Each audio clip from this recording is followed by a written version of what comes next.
Richie, first of all, let's cut straight to the chase. Is there any way that you can see Uruguay not getting the 3 points today?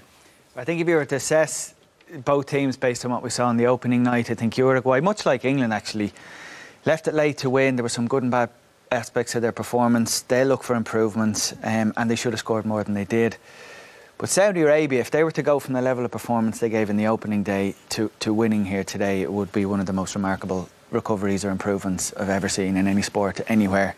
They were woeful. They couldn't keep the ball. I don't think they had a shot on target in the entire game. They couldn't defend at all. They showed no spirit, no leadership, no character, any of the things you look for. If someone doesn't have ability, you look for other things to hang your hat on them, to try and praise them or be encouraged. There was none of that.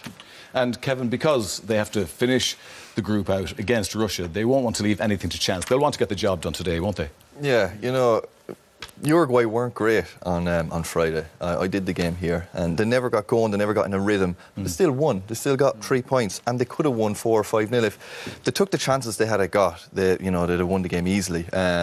So you think they're going to get into a bit more. And their manager spoke about them being nervous. Oscar Taveras said they were nervous, which is unusual because they've a lot of players, in their 30s, and you think they're used to being to World Cups, but.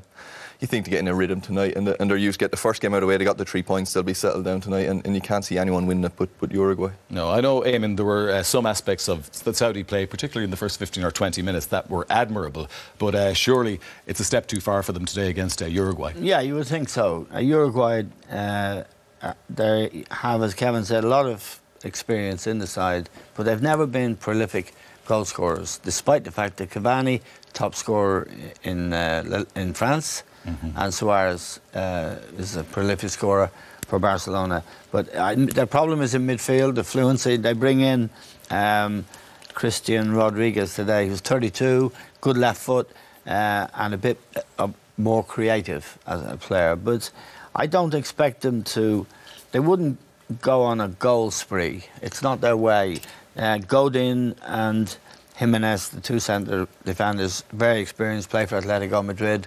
And in a way, Uruguay play like Atletico Madrid. It's attritional. They don't give you chances, and they're happy to play, and they get there in the end. And I thought, in the circumstances, they did struggle against Egypt. Mo Salah wasn't playing, but Egypt aren't bad. I know Russia beat them last night, but they're not a bad side, and they got their win. So I don't see any way that Saudi Arabia can really beat them or even get a result.